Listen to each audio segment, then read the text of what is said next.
දැන් අපි හරියට හොයන්න ඕන ලංකාවේ මිනිස්සු හරියට බණ අහන නිසා මිනිස්සු බණ අහන්නත් කැමති නිසා කොහොමද බණ අහද්දී නිවන් දකින්න කියන එක ගැන අපි විශාල සාකච්ඡාවක් කරන්න ඕන. මොකද ඒක මේ බණ අහන ශ්‍රාවකයන්ට නිවන් දකින්න ලොකු උදව්වක් වෙනවා. බණ ඇහෙනකොට ඇහෙන වචන මාත්‍රයක් පාසා මේ භික්ෂුන් වහන්සේ කෙරෙහි පහදින්න හොඳ නෑ. පුද්ගලිකව හාමුදුරු කෙනෙකුට පහදින්න එපා. ධර්මාසනයේදී බණ කියනකොට අපිට පහදලා වැඩක් නැහැ. මේ පුද්ගලික පංචස්කන්ධ වලට අපි මොකටද පහදින්නේ? ඒ ස්වාමීන් වහන්සේ සත්පුරුෂයෙක් කියන අදහස විතරක් තිබ්බාම ඇති. ආනේ ඒ හාමුදුරුන්ගේ බණ විතරයි අපි අහන්නේ වගේ තැනකට යන්න එපා. කවදාවත් එක හාමුදුරු කෙනෙක්ගේ බණ අහන්න යන්න එපා. ඒ බණ අහගෙන ඉන්නකොට හැම වෙලාවක අපි හිතමුකෝ කාලයක් බණ කියපු ලංකාවේ කීර්තිමත් දේශකයන් වහන්සේ නමක් ඉන්නවා කියලා.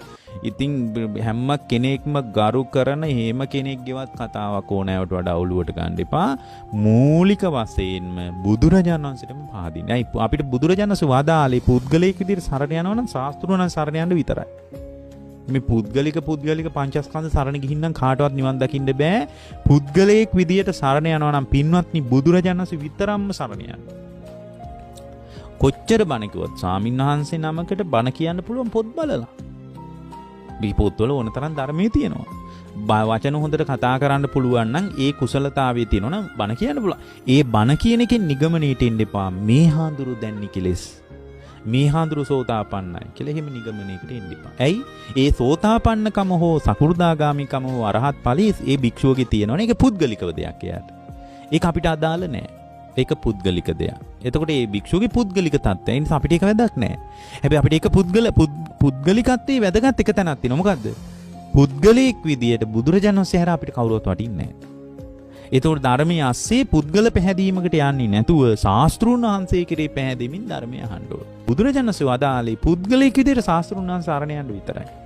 පිරිසක් විදියට සංඝයා සරණ යන්න කිව්වා. එච්චරයි. පිරිසක් විදියට පුද්ගලිකව නෙමෙයි පොදුවේ සංඝයා සරණ යන්න කිව්වා. ලෝකේ යම් දෙයක් සරණ යනවා නම් ධර්මයේ සරණ යන්න කිව්වා. එච්චරයි.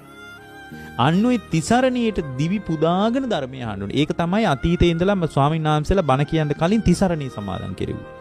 ඔය තිසරණී සමාදන් කරනකොට ආර්ය අෂ්ටාංගික මාර්ගයේ අංග 6ක් හෝ 7ක් වැඩෙනවා. අපි හිතුවේ නැති වුණාට. ඒ කියන්නේ ඒ තිසරණී සමාදන් වෙනකොට ආර්ය අෂ්ටාංගික මාර්ගයේ අඩුම අංග 6ක් වැඩෙනවා. මම බුදුරජාණන් සරණ යනවා, ධර්මයේ සරණ යනවා, සංඝයා සරණ යනවා කියනකොට සම්මා දිට්ඨිය තියෙනවා.